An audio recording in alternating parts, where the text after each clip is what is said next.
A very good evening. Welcome to another exciting edition of Big Talk, a program where we highlight political issues concerning Nigeria and how we can actually move Nigeria forward, right? This is a country that our forebears had to struggle, had to fight for the independence and democracy we enjoy today. And we must, as responsible citizens, do the right thing, join the right conversation, speak about it, work towards it to making sure that we have a country that we're all proud of at the end of the day. Today and tonight on the program, we'll be looking at Tinubu's administration and the progress they've made so far. We have joining us one of members of the APC who is preaching and who is also going about telling people about what President Tinubu has done in the last 2 years plus. He's joined us in the studio. I'll do the introduction rightly after this short break. Let's go for this break, and when we're back, we'll get straight into the discussion for tonight.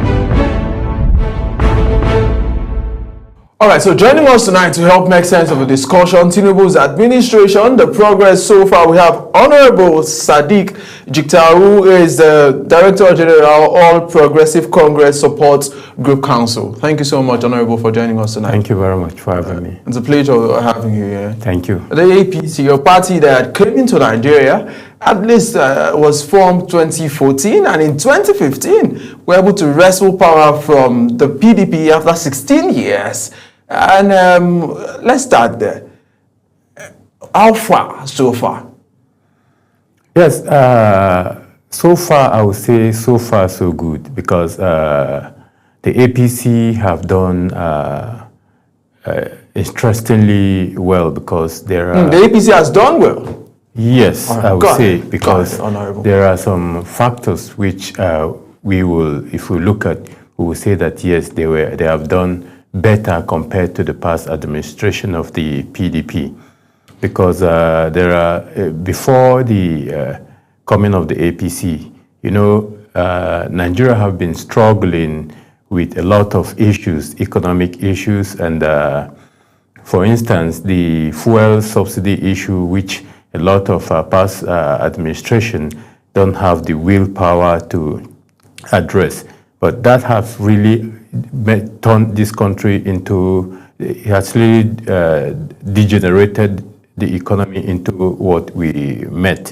And with the coming of the APC government, especially the coming of the current administration of President Bola Ahmed Tinubu, we have seen how he has stand his feet by removing the hydra-headed subsidy removal. So this subsidy removal, a lot of us may not see the advantage, but it has addressed a lot of issues. If you look at Nigeria, we're losing about 10 trillion naira annually in fuel subsidy loss. But at the moment, you can see that the economy is stabilizing gradually. So I think this is one advantage of the coming of our government, one opportunity that the government have come to move this country forward. All right, so I'd like to start, also ask now, you've been a member of the APC for how long? And why did you join the APC? Yes, I joined the APC because we were not satisfied with the past government. You know, and we believe with the change mantra, a lot of Nigerians believe that APC will come and do and improve the economy, even though it has not been all well as Nigeria expected. But I would say that we have moved the country forward. So I was looking for a new dawn for Nigeria, an administration that will come and address the issue that Nigeria is facing. The past PDP government, they got to a point where they become so, how will I put it? They were so confused, I would say, because they didn't know how the trajectory of this country was going until Nigerians too were fed up. I was one of those Nigerians that were fed up on how this country was being run by the PDP. So we were looking for a new party, a new way of doing things, especially the figure that was presented at that time, General Muhammadu Buhari. We believe that if he comes, he will do things differently, going by his pedigree, going by history, his history. So I think that was the persuasion, that made a lot of us join the APC. All right, so let's talk about that persuasion now. In 2015, I remember the APC campaigned on a tripartite promises. The promise to end insecurity, to fight corruption, yes, and to also improve the economy. That was the focus of that 2015 campaign, and we saw the APC send out that message so clearly. At the time, the APC publicity secretary was called Lai Mohammed. Did a lot of job about talking about insecurity, corruption, and economy. Honorable, DG APC support group, as the APC in 10 years now, been able to address those three issues: corruption, economy, and insecurity in Nigeria?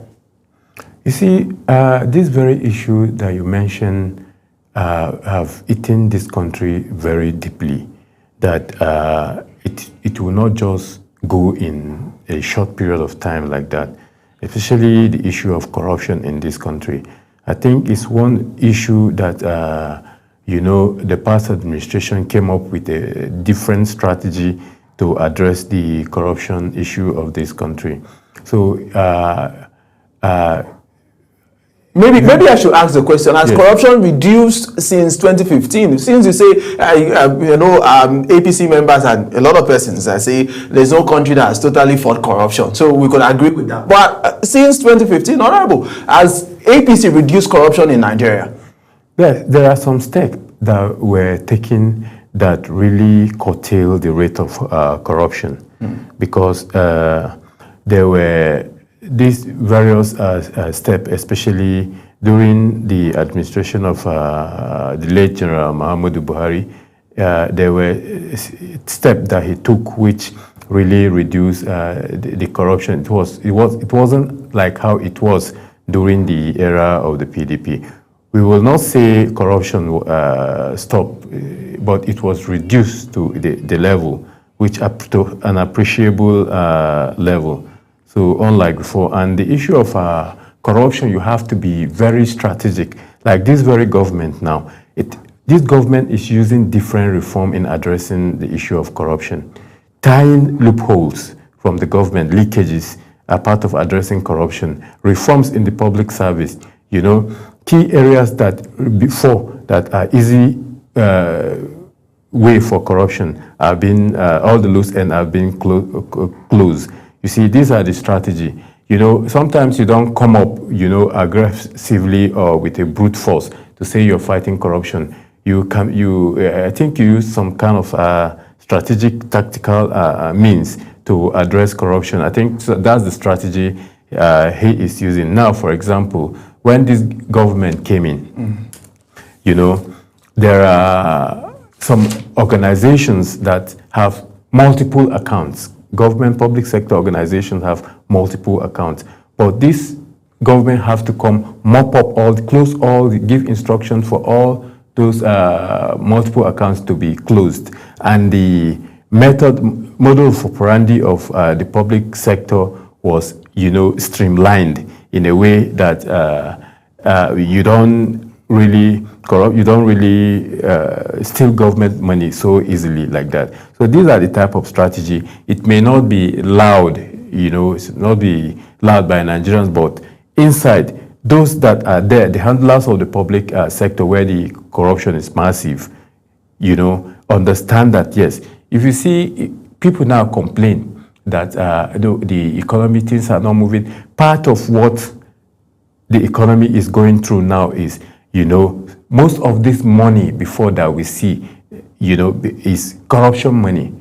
the large-scale corruption, corruption also make money to spread in the society, because if there are too much corruption, a lot of people, they get this corrupt money, it spread, But now, part of why money is not very spreading much is because of they have limit the rate of this corruption. So some of these hands that wet corruption have been closed.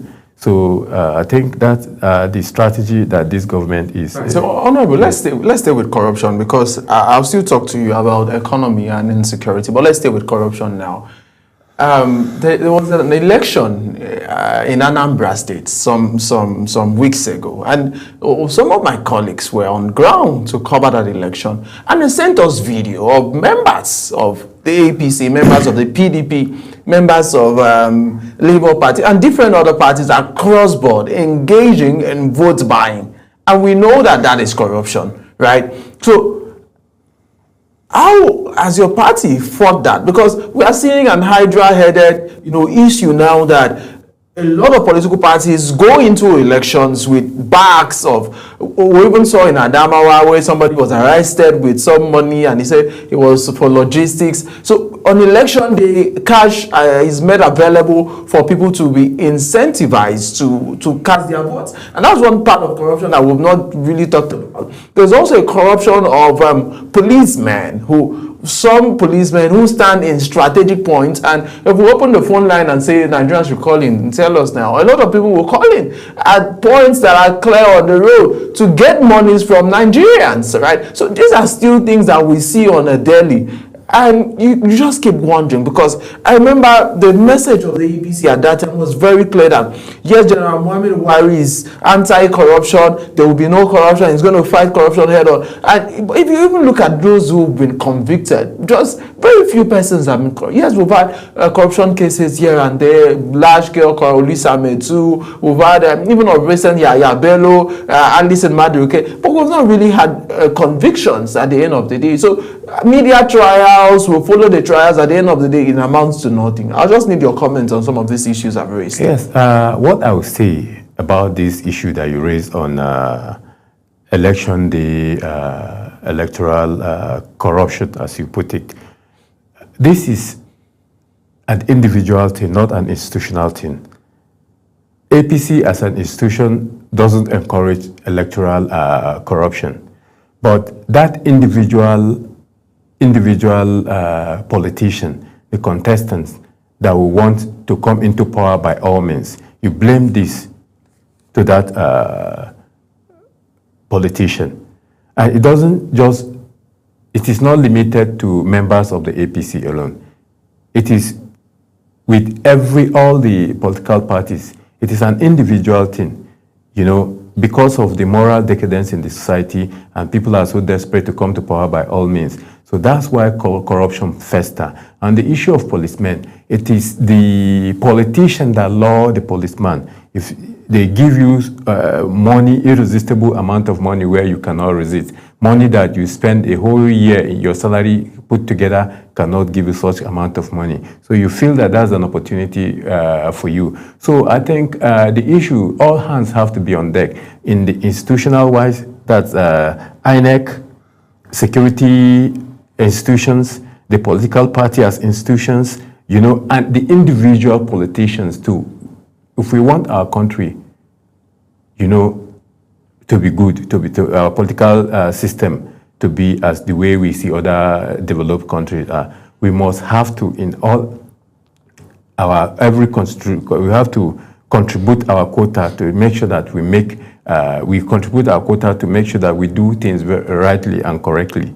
And citizens do have a role to play in this respect. We must have, all hands have to be on deck, the institutional wise and the individual wise. So I think this is a moral issue that every Nigerian have to, come out to work against, because the politician, who I am one of them, so I want my country, Nigeria, to be among the best democracy. So I think I'll always speak in respect of a better electoral system. So I think it's a responsibility for every Nigerian that wants this country's democracy to strive better. All right, so let's talk about another thing, insecurity. Remember, prior to 2015, we had some incidents of the Boko Haram, getting local government and mass adoption, the Chibok being the chief of that particular era. A lot of people talked about the Chibok case and all of that. And the APC came, General Muhammad Buhari, at the time, a retired general. And some Nigerians thought like, okay, let's follow him. He's been in war front, he understands how to manage this. But we can't really say that we've solved our insecurity problems, because just a few days ago, some months ago, remember Yawata in Benue State was on the news, and Kwara State of recent, we've had cases in Kaduna, we've had cases in Katsina, and it seems that the tentacles are now spreading, right? More than just having terrorists, we're now having different other names. We are bandits in the southeast, we have unknown gunmen in the southwest. There are cases of kidnapped along various roads, Lagos or Road, and different other sectors. It seems that the country is going through different insecurity challenges at every geopolitical zone, every zone. You can't really say this side is doing well, the north, there are challenges, the west, the east, and the south. Let's talk about it. As the APC in this 10 years, or even the 2 years of our current president, Bola Ahmed Tinubu, have they taken decisive steps towards solving insecurity issues? Yes. Various governments, successive governments have come up with their various strategy to address the issue of security in this country, but it kept on festering. What has been the problem? That means the strategy that we are evolving is not very effective. So the issue now is our security architecture need to be, reviewed in a way that, yes, we will address this very issue. It is not just our security system. Every Nigerian, it is his responsibility to come up. And government need to create the enabling environment where the citizens can participate. And like the, what do they call it? The vigilante group.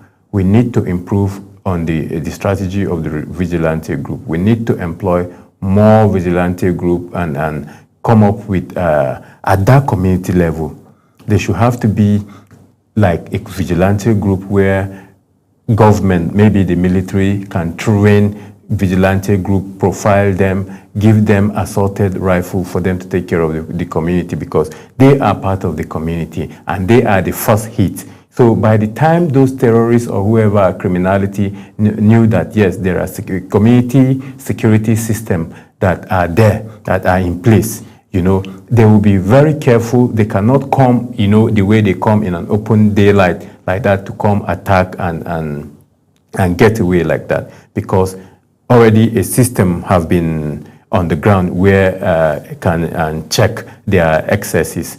Apart from that too, I think we should improve the use of technology. I always ask the question, Nigeria, our technology system, we have invested so much in technology. The space segment, we have the Nikonsat. The ground segment, we have the Galaxy backbone. We have the regulatory environment, NIDA, and the rest of them. So I asked, why, during when we were launching, Nigeria launched satellite in space some time ago, during the time of Olusegun Obasanjo, and I think, is it Yar'Adua or Goodluck Jonathan? We have the first one and the second one, even though the first one had a problem, and then the second one was launched. So why are we not talking about, and we were told that those satellites, space satellites, were for security. I wonder, why have we not taken advantage of those satellites that we have to monitor the Nigerian geographical space? Why haven't we? The technology today, I can use my own phone as it is in my hand now. There's a software which I can download, pay, and I can spot anywhere. I've been here in Abuja, and I used that app to spot my house in my states. I saw a car parked in front of my house. I called, I said, whose car am I seeing in front of my house? They were asking, am I in town? They were wondering if I was in town to know that there was a car in front of the house and somebody there. You can pinpoint even somebody that is walking. Why can't we explore this kind of technology to address the insecurity system in our ungoverned spaces? Ungoverned spaces are these bushes where government presence are not there. We can do it by employing technology to mark all these gray areas, prone areas to bandits. You see, so we are not utilizing the technology adequately to. So is that an acceptance of failure that the APC government has failed to utilize technology to fight insecurity? You see, they have done their best, and you see the security system. It's not something that you say you get it done in one day, in one swoop. The way you are strategizing, to get them, that's how they are also strategizing to beat you. Experts have said that challenges of countries of the future of this 21st century is not going to be external aggression. Countries will have to contend with internal security by their citizens. So that's what we are facing. It's a timely issue. It's a global trend. Most countries of the world are facing the same thing. They see what is happening in another country. Somebody that have that criminal mindset will see and take, from what he's seeing from another country. Because this time around, especially in Nigeria, where our leaders are so unfortunate, where some will be advocating for clemency for criminals and bandits that have killed so many people, and you go and say they should be forgiven or they should be given soft landing. Me, I'm not in support of that, no matter, even if it's my government that is in power, but I will not support, because life of Nigerians are being unalived every day, by the day. So it is our responsibility. This is not about APC or PDP or LP or anything. It's about we Nigerians. And this is not about Christianity or Islam. It's about humanity. We must, all hands must have to be on deck to address this very issue. All right, so that I can ask other questions. Still on insecurity, has the APC done well as regards, because I know that government is a social contract between the people and those in power, and they say we the people, right? If you start, our constitution talks about we the people, giving you the rights, and one of the most important rights of any government that gives legitimacy, it's the protection of life and properties of those who are within the territory you are governing or you are leading. So, as the APC, in 8 years, have they really protected this geographical location called Nigeria by name? They offer that protection to Nigeria. Let me tell you something. Before the coming of APC, Borno State, the enclave of Boko Haram, about 6 or 7 local governments were in the hands of this terrorist group, the Boko Haram terrorist group. The coming of former late President Muhammadu Buhari, after he came, General Tukur Yusuf Buratai, when he came as the Chief of Army Staff, they did very well by, taking back those local governments from the hands of the terrorists. And the spate of bombing that we were seeing stopped drastically. We don't hear of bombing. It is during their coming that we stop hearing about bombing here, bombing there. I believe you are witness to that. We will appreciate that, yes, a lot has been achieved. Before, you don't go to public place, otherwise you may be scanned. Everywhere we go, you'll be scanned to see if you're carrying something. Places of worship, any gathering, the rate of security was intense. But now I think we have relaxed it.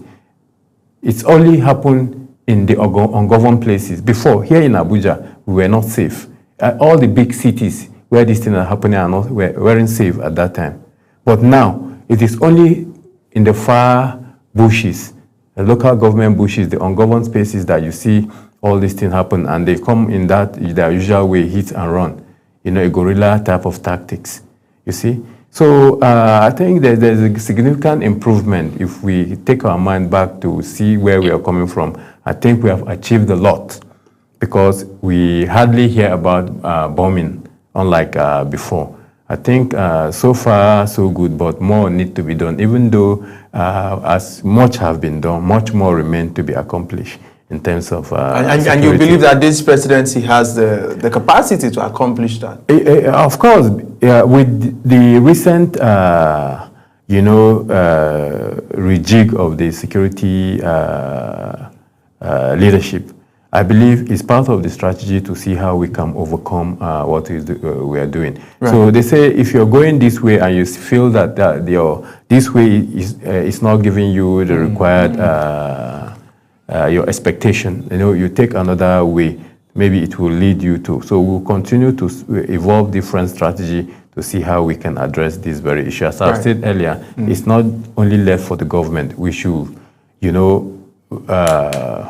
as citizens, and we should also be part of it, and we should use more or invest more in technology. Technology make it easy. Look at the advanced countries like America today. And another thing is, Nigeria should make it a law. Every household, every public places should have like a CCTV camera. It will help government to track these criminals easily.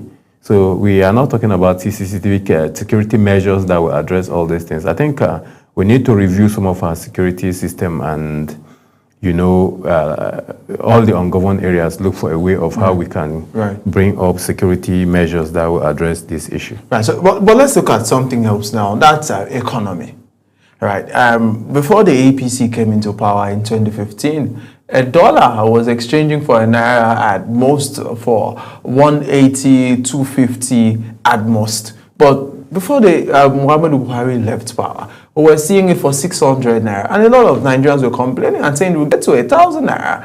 And when this president came in, right, with saying the FX market will not be supported, let's run the true rates that we have in the parallel market and all of that. We saw dollar get to 1.6 and all of that. And a lot of Nigerians complained about it.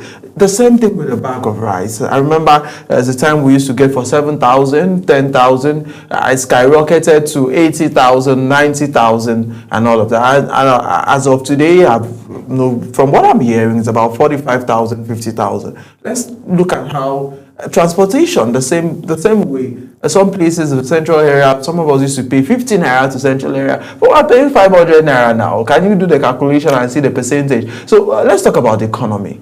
How has the APC managed Nigeria's economy since 2015? Let me tell you something.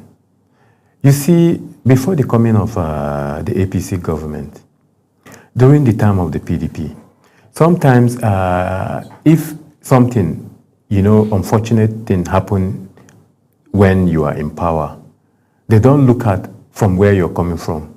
They just blame you for it because you are on that seat.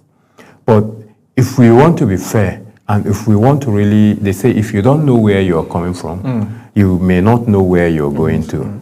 So I want to take us back to during the era of the PDP. When Madam Okonjo-Iweala was the Minister of Finance of this country. When Lamido Sanusi, the current the Emir of Kano, was the CBN governor, they warned that the economic trajectory of Nigeria is not leading us somewhere. It's not palatable. They warned a dangerous signal that the way the economy is going, at a point we may not be able to pay salary. Nigeria economy may not withstand some certain kind of shock. We were just hearing as if it's just that usual rhetoric. But even if it was still the continuation of the PDP government up till this moment, I tell you, it would have been worse off than how it is today. Because the way the country was being run at that time, they were sowing the seed for disaster, the future disaster, and that is what we are facing today. After 10 years? That is, I'll take you to somewhere. You see, So they were there in power for 16 years. But you see, it's not easy for you to come because, and sometimes there's global trend affects economy of countries. Apart from your internal economic issue, there are the international issue that affects, especially this issue of this subsidy regime. That's why he took a bold step, the current president, by removing the subsidy. Most part government were afraid because the shocker would have, my brother, removing oil subsidy, we were losing 10 trillion. You know what that means? 10 trillion was like half of the country's budget during the time of those periods of time. That was the money we were losing to criminals that were called themselves investors in the oil sector. Again, the exchange rate instability of the exchange rate, contributed so much in affecting our value of our currency and what we are witnessing today. It has been a long-term, failure of the economy that led us to what it is today. And today, now, he took a bold step, addressed that today. It's taking a gradual step. The economy today now is stabilized. And I tell you, this man knows what he's doing, the current president. We may not like him because of the hardship his strategy have brought, but gradually, with time, it's stabilizing gradually. Now, the economy, the GDP has grown with 3%, by 3% economy in the last quarter of this 2025. You see, it's a gradual process. Now, the economy is taking shape, it's stabilizing. The exchange rate is getting steady. Oil now, the fuel subsidy is now history. So all these contribute to stabilizing the economy, and that's what we are seeing today in a gradual process. When this government came in, price of commodity in the market skyrocketed, as you mentioned, a bag of rice going up to 100,000 or 85 and thereabout. But today, it's falling. That was the effect of this subsidy regime and our forex differentiation. But today now, the stability have now, if you observe, is now bringing the price of food gradually coming down. In the long run, the Nigerian economy will stabilize. It's just for you to go and find out how you are going to key in and stabilize yourself, either your business or your individual self into the economy to balance yourself up. Right, so I still have lots of questions to ask you because I'll ask you about Nigeria's place in the international community and how Nigeria is viewed and a lot of other questions. But let's go for this short break, and when we're back, we'll still have Honorable Sadiq who's with us in the studio as we talk about Tinubu's administration and the progress they've made so far. We'll be right back after this break.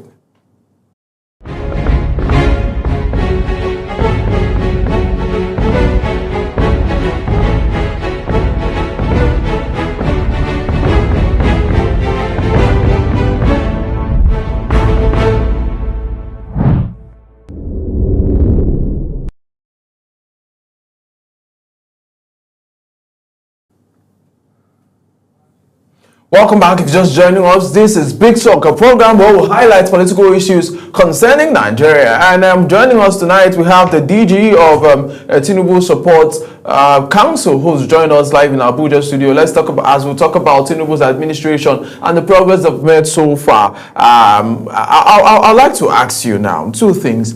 There's a complaint, I don't know, DJ, if you've heard, but some Nigerians are complaining that the president brought his team of people from Lagos, and those who are running Nigeria at this moment are the president's affiliates from Lagos. So they transcended from Lagos to Abuja, and we have a Lagos team running Nigeria. I like that you address the spread of government and how the government is not centered to one one place, because some Nigerians have that feeling that it's going to be the next appointment. Of course, somebody from maybe the West will be announced, and the president is not carrying people along. But let's talk about Nigeria's image also. Yes, the list of ambassadors are now being announced, but we didn't have ambassadors for 2 years, and some persons thought about it that the president was not concerned about Nigeria's foreign image and persuasion outside the country. So let's talk on one end. The first question I ask is bringing people from Lagos to run the government and not having ambassadors, Nigeria's international image. You see, except we want to make issue out of it. Appointing an ambassador is just, it's very important, but does not stop the operations of our foreign, it doesn't stop our foreign operations, because we have in all our embassies abroad or high commissions abroad, we have individuals, career individuals who are foreign mission, on foreign mission. So we already have an ambassador. Even ambassador, don't he have his assistant? So there are people there. The work continues. Except, for example, now, like for example, during the time of former late President Muhammadu Buhari, when he came to power, he didn't appoint ministers for a very long time, for up to like 6 months. You know, if you asked him why is that, he said there are the permanent secretary. What is so special that the ministers are coming to do that the PAMSEC cannot do? You see? But even though by law, we all need those offices and those positions, but I don't see it as impeding on the smooth running of governance. You know, I don't see that as to be an issue, because we already have individuals who are on foreign mission, Nigerian foreign ministry individuals over there in those foreign countries. So, but if we want to make an issue out of it, then that is it. But I don't think we should make an issue out of it, because it will not count, because the smooth operation of our foreign mission is still going on. And secondly, what was your second question? It's about, asked about bringing people from Lagos to run. Okay, you see, there's that, I have maybe an opinion which I always lay on the table. It's just that mistrust that is between us Nigerians. And that's why today, anybody that comes to power, they say, hey, he's a Yoruba man, he's a Hausa man, he's a Fulani man, or Kanuri or Shua. If we have to genuinely appoint leaders, ability to perform and the sincerity of purpose. If you, Usong, you're given a responsibility and you carry out the responsibility very genuinely, wholeheartedly, diligently, one, without stealing from the country's purse, without, you know, you just do it diligently, without any encumbrances or whatever. Nigerians will not matter where you're coming from. We only need ability to perform and the genuine commitment to do the work. That's how countries that have thrived, that's how they do. You see somebody from a different country come, acquire citizen of a country, and he will be given that responsibility, because the system will not, he will not go there as a corrupt person. But today, one mistake we do, for instance, now from from Borno State, somebody that comes from there was made a minister. How does it add to me? It doesn't add anything to me. Even my community too. How does the community, that community that I come from, how do they benefit? Appointments, they benefit by getting slots to get into civil service. These days we see House of Rep members and the rest, you know, putting out list of people that they've helped to secure federal appointments for. That is not, Okay, let's talk about the federal. You are trying to talk about the federal character, Right. but yet, I see it as one of those issues that is running the country down, because a qualified individual from one region may not be given that position because he's not from a certain region that is required to. But all regions have qualified people. Honorable, all regions in Nigeria have qualified people. Sure. That's what I'm also saying the same thing. The balance of credible people, I think in all the regions, gone are the days where you say, we have more qualified people from one region to another. I think, but if that mistrust is what is making us to complain. But I believe if you are given a responsibility, you want to succeed. I'm not appointing you there to go and rid the country of its resources. I'm appointing you there to go and do the best job for Nigerians to see that, yes, my cabinet have done very well. You're going to represent me in every responsibility I'm giving you. If I don't trust you, and I don't trust what you're going to deliver, why should I appoint you? Right, so Honorable, let's talk about the 2027 general elections. From all indication, it seems your president may be running, and you're one of those canvassing that Nigerians should support Bola Ahmed Tinubu in 2027. Are you not scared that in 2027 it's going to be a very tough match for Bola Ahmed Tinubu with the likes of the ADC now? And we know the last election, Labour Party came from Norway and swiped off Lagos, won it, and the APC could not even win in Kanu. The NNP, New Nigerian People's Party, NNPP, won in Kanu. Are you not scared that the APC may not come back to power if this coalition works, or they find a way to bring in the big names, that the elections may be over before 12 p.m.? Every election have always not been a smooth ride. Every election has always been very competitive. Why they are strategizing, to take over power, we are also doing our groundwork to see that, yes, we sustain power because of the work we are doing in the long run.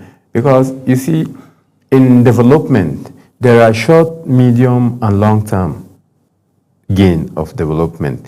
But if you look at the short term, you may not see the long-term benefit. Look at all the countries that have succeeded. For example, let's take example of United Arab Emirates. In the 90s, if you go see United Arab Emirates in the 90s and go back today, you wonder, how comes this rate of development was achieved? Well, why? Because there was a long-term plan. So going back to the election thing, so our long-term plan will speak for us. By the time we get towards the election period, what the government have been doing for Nigerians, and they will start seeing it more visibly, because at this very time around, the rate of media advocacy, the rate of media spread of what this government is doing is very low, actually. The work this government is doing is not, media are not carrying it adequately. No, the government is not telling the media, because we have colleagues who cover National Assembly, who cover State House, and they put out the information as to what the government is doing. They don't put up the information really as it should be. There are a lot of issues in the government, or the programs government are doing, which I don't see in the media. We hear it. We are part of the ruling party. We are part of those in power, close to those in power. We hear what they are doing, and some of those things that are done, we don't hear it in the media. The rate of publicity is actually but that should be the APC's problem, because we only publicize what is brought to us. And so that is the issue that we are looking at to try to tell Nigerians to improve on the level of communication with Nigerians. So very soon Nigeria will start hearing the real thing that this government is actually doing, and I believe Nigerians will have to see. You see, the opposition, if you look at the opposition, they are not really out to take power over power. You don't do opposition by being, you show your anger as if you use logic, use, knowledge, what is it called? You use strategy. You use,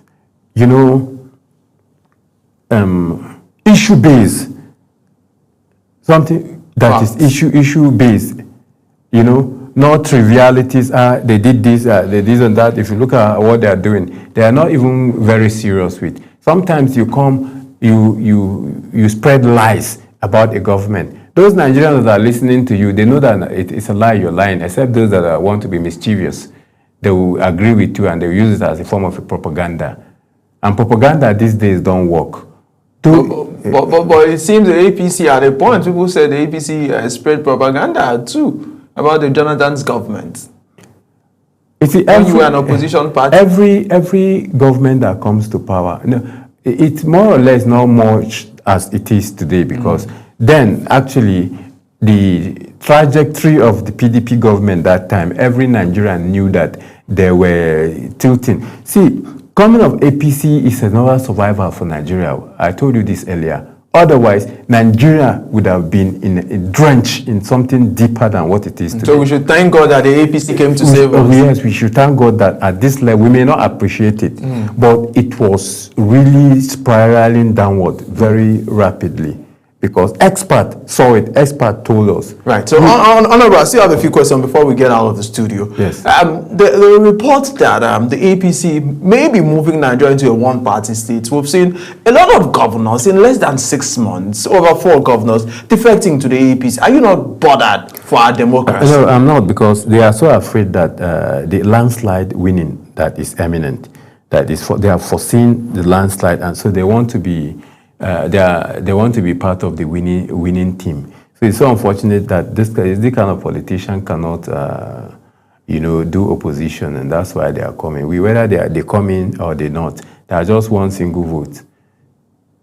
The work of the APC speaks for itself. So they just want to associate with the winning party, with the winning train. So we always welcome them, and the opposition should go and do their groundwork very well to keep them, to sustain them. So if our party, if the APC are not doing very well, why should all these